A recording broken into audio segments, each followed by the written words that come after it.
Well, good morning, Rotary District 7770. Welcome to Conversations with Rotary Action People for Wednesday, June 24th. My name is Donald Hovis from the Chicora Rotary Club here in Myrtle Beach, South Carolina. Today is all about how a 17-year-old Samantha Quartuccio is designing projects for NASA. I'm ready to be mind blown, and I hope you are too. So joining us, I believe from down there in Somerville, Charleston area. Good morning, Samantha. Good morning. We're glad to have you here. I'm so excited. There's so many cool things that I want to share with everyone. Well, we're excited to get to that, but just we do have a few pieces of business here, so stand by. For the vision statement of Rotary, together, we see a world where people unite and take action to create lasting change across the globe, in our communities, and in ourselves. To introduce a few key dignitaries on the line today, past District Governor from the Mount Pleasant Rotary Club, Mr. Lou Mello. Good morning, Lou. Past District Governor from the Rotary Club of Hilton Head Island, Mr. David Terrard and his wife, Susan. Past Rotary International Vice President from the Columbia area, the lovely Ann Matthews, once again in her Gamecock hat. I tell you, you are a proud Gamecock, and we're happy to have you here, dear. Thank you for being here. District Governor-elect from the Myrtle Beach Rotary Club, Miss Pauline Levesque. Good morning, Pauline. Our Public Image Chair for our Rotary District from the Five Points Rotary Club, the wonderful Mary Gass. Good morning, Mary. And last but not least, our District Communications Chair from the Somerville Evening Rotary Club, Mr. Terry Moore. And joining Terry, as you see there, his beautiful wife, and just installed as president of the Somerville Evening Rotary Club, Miss Jamie Moore. Family of Rotary, I love it. I absolutely love it.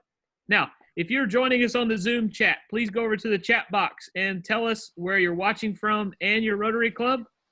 And also, we're streaming this on our International District's Facebook page. If you're over there watching, good morning. Post a comment below the stream on where you're watching from and your Rotary Club. So Samantha, I know you sent me over some questions, so I want to start out with those.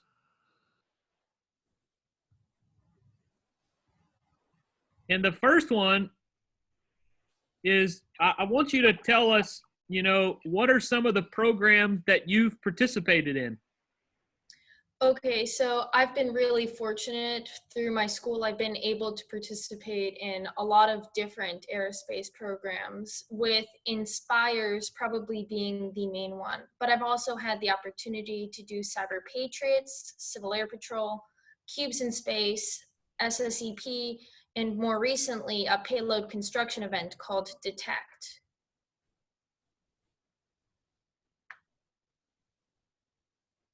Can you tell us more about Inspirus?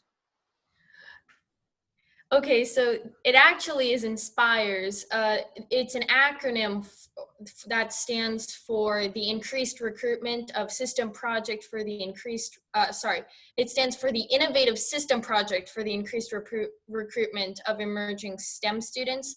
And they wanted to just do Inspires, but unfortunately that acronym was already taken at NASA, so they had to slap another S on at the end. It's a really great project. It is run through the University of Alabama in Huntsville, a college that is really dedicated to hands-on experience in aerospace to prepare students for careers in that field. The project is centered around an outreach program that provides high school students the opportunity to develop and design a scientific payload that would be on a spacecraft for extraplanetary missions. Some of the ones I've done in the past have been to the southern lunar region of the moon. I've done Saturn, and just this year we had one based around Enceladus, as well as we did one for Jupiter. So I first, maybe we should actually, I should have asked this question first. How did you get involved doing things for NASA? Well, the program is run through the University of Alabama in Huntsville, but they partner with NASA, and we go down at the end of the year for the competition to present our projects there. And it's a really fun event. I got involved because of my school, Palmetto Scholars Academy. They had the program mission design there, which is a class where you take to work on this project as a elective throughout the entire year. So how long, if you're going to work on a project that you need to go and present, how long, what's your time frame on working on the project? We have 1 semester to work on that program. That's roughly from August to December. And it sounds like a lot of time, but it really isn't, because you have to come up with a science objective. That's basically a research question that you'll be working on. And then you design an entire payload around it. And you have to have presentations throughout the course of the year. And you talk with the professors at the University of Alabama, and you work with their engineering students over there, and we have to write reports and all kinds of stuff. And so it's actually a really time crunch that gives us a good way of learning to meet deadlines.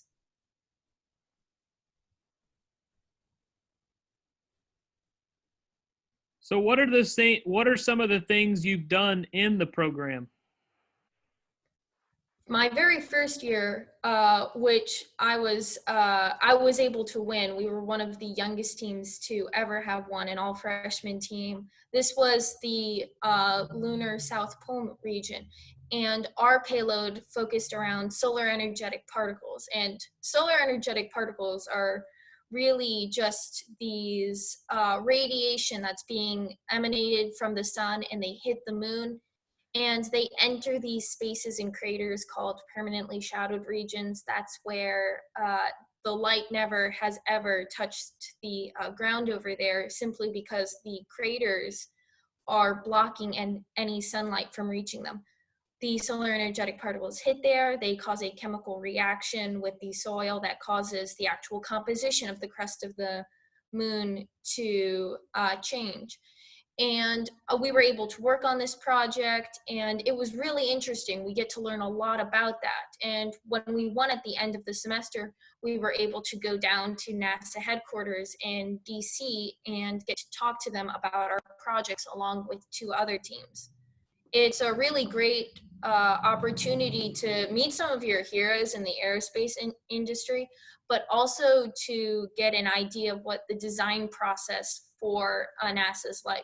And if they like some of the ideas in your project, they have been known in the past to take some of those ideas and implement them into future projects. So during a previous question, you mentioned some of the other programs. Do any of those stand out in particular for what they offer?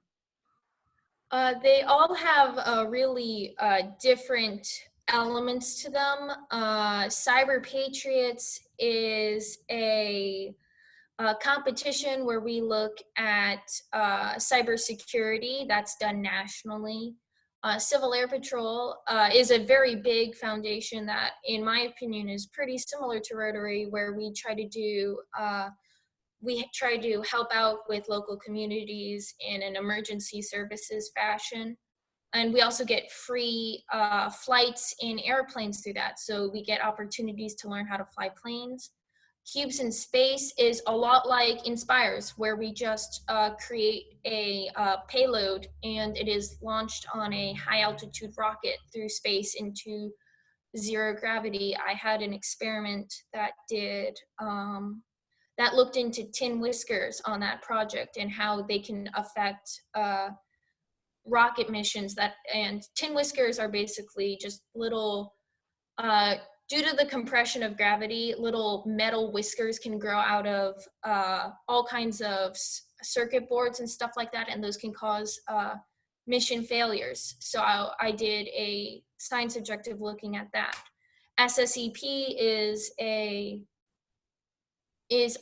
very similar to Inspires, where we create a payload, a physical payload this time, and it's sent up to the International Space Station. And the same thing is for the Project Detect. They are just separate events.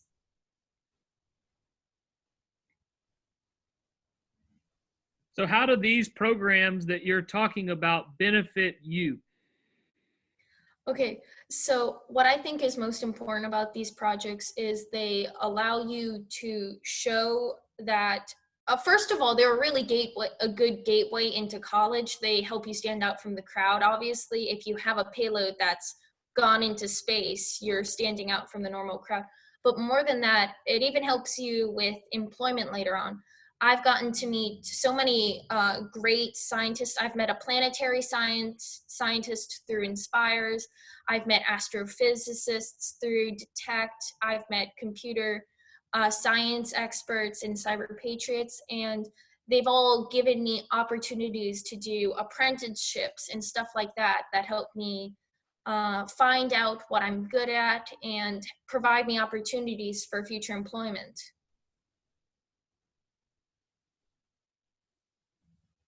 So how can high school students join these programs? The most important thing to do with that is talking to your science teachers.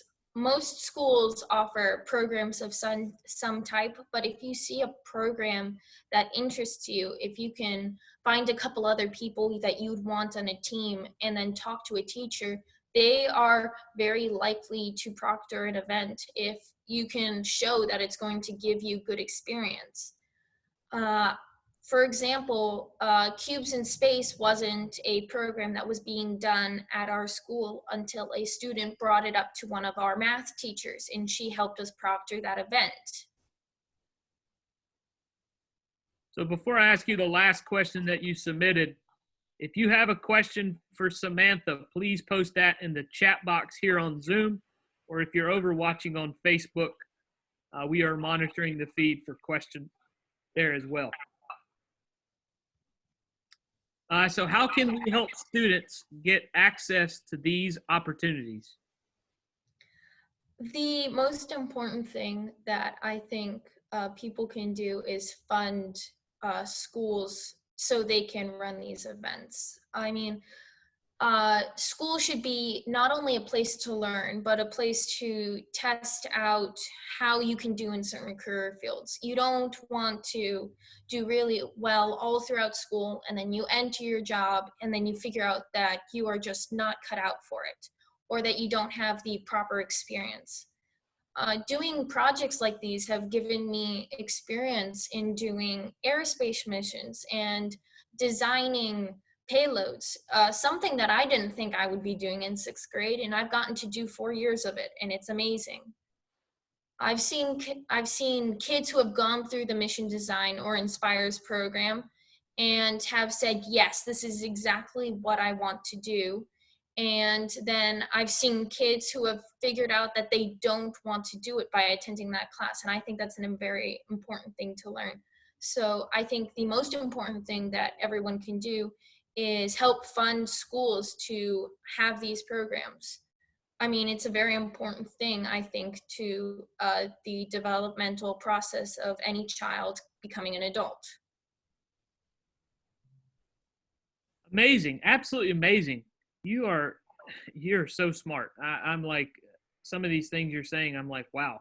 At 17 years old, I'm blown away here. I want you, before I got some questions here from viewers, I need you to tell us about your trip to NASA headquarters and, you know, how your parents were not allowed, you know, due to security clearances.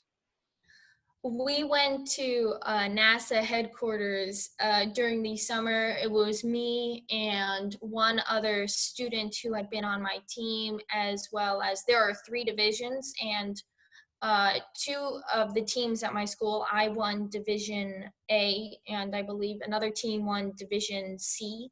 And the 4 of us went down to NASA headquarters, and we also had our teacher with us, but they did not allow anyone else to come with us to NASA headquarters because we were talking about specifics on the payload. Like, obviously I can talk about like the grand picture stuff, but some of the specifics on the payloads that we work on are possibly going to inspire new missions. And so we were only able to have ourselves there, but it was so interesting. We got to meet some people that I just never thought I was going to meet at 15. It was absolutely one of my favorite things that I've done.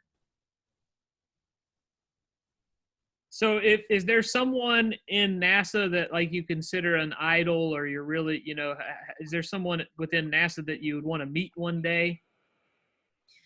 Okay, well, one of my absolute favorite people, she is not in NASA, but she is just somebody who has really inspired me. She is an astrophysicist.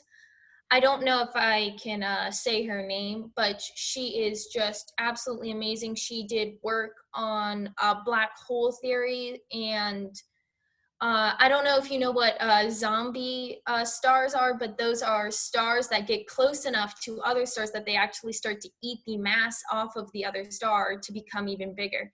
And she is just amazing. And she actually recently transferred into working on as a political scientist consultant for the government.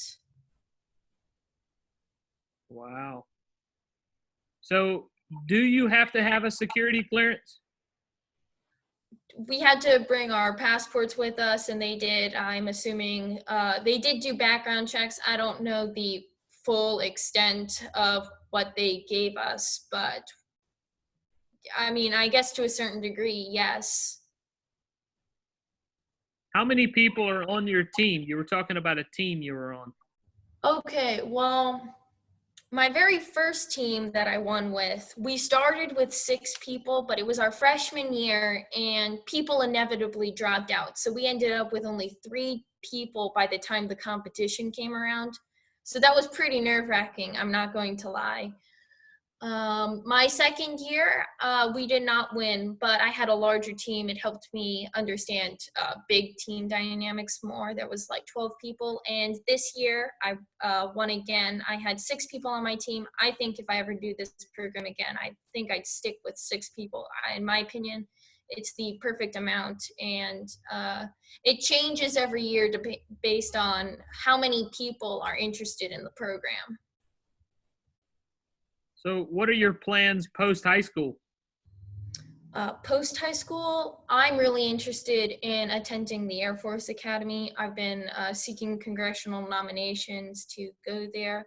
Other schools that I'm interested in, I guess I'd like to do Embry-Riddle, which is a really great aeronautical school. The University of Alabama in Huntsville is basically functioning as my safety school because I have such a good relationship with the people there.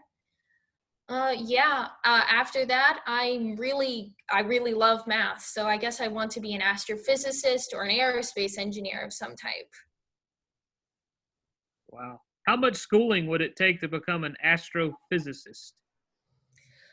So obviously, if you're doing astrophysics, you want to get your doctorate usually, but you normally start with your normal 4-year degree and then you get a job and get your doctorate at the same time, because otherwise you're paying a lot of money and not making any money.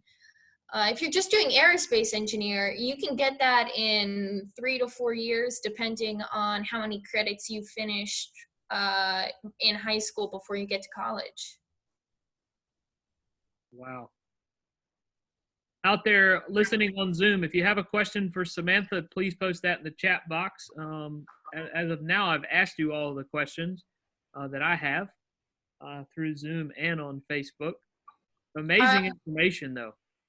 I'm willing to talk more about different programs if people are interested in some of the other ones. Or if you want to talk about the science more, it's pretty interesting in my opinion. I don't know how much science you guys want though. We have a comment here from a viewer, and I think it's correct. So, yeah, you would be the real rocket scientist. I mean, I'm designing the payloads that go on the rocket. It's not the rocket itself, thankfully, yet. Talk more about the payloads. Talk more about payloads. Maybe go in depth about payloads. Okay, so the one that I did most recently was for detects was looking at magnetivity and electromagnetic fields outside of the sphere of the magnetic sphere on Earth. And that's really interesting because we were looking at electromagnets, and we were using a couple of high-powered magnetometers to measure the change as we exited the sphere.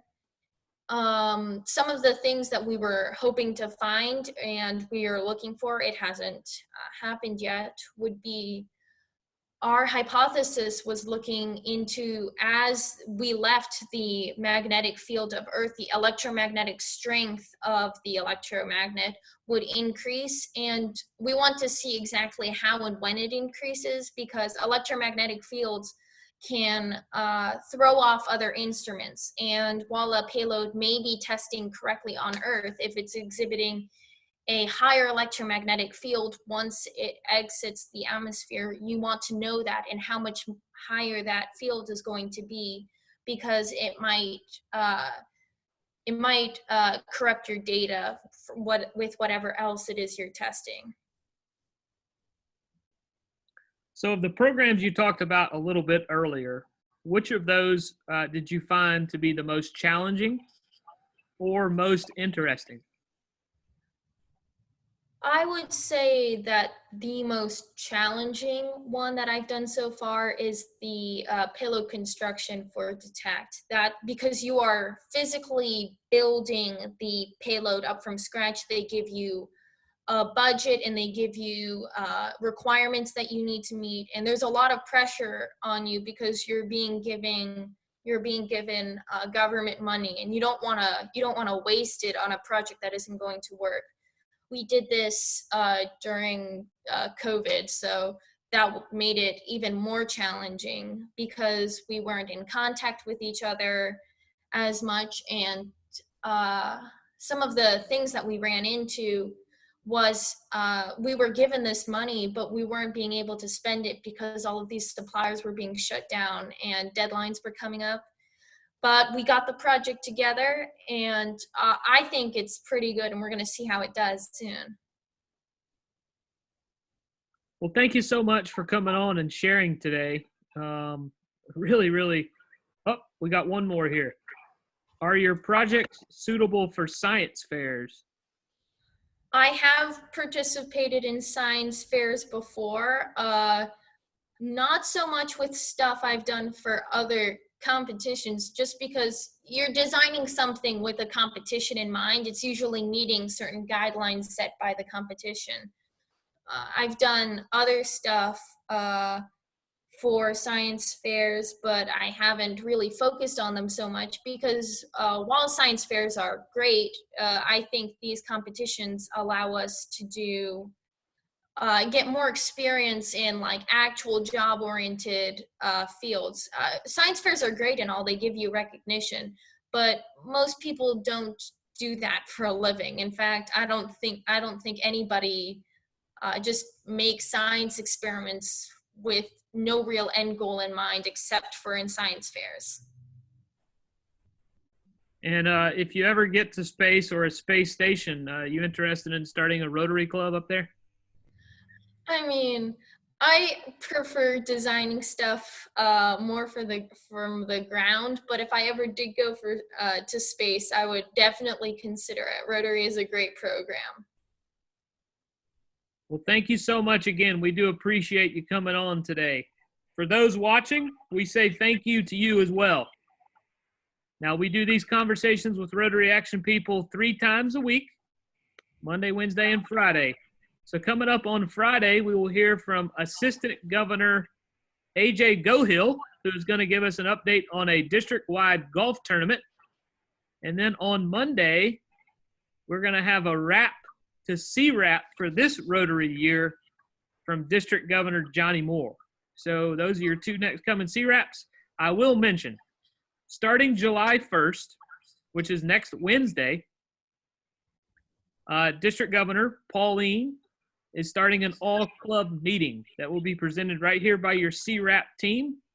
Please note the time for that is 12 noon, not 11 a.m., but 12 noon. We look forward to those on Wednesdays throughout the upcoming Rotary year. Thanks again for joining. To conclude, I will do the Rotary 4-way test. Of the things we think, say, or do, is it the truth?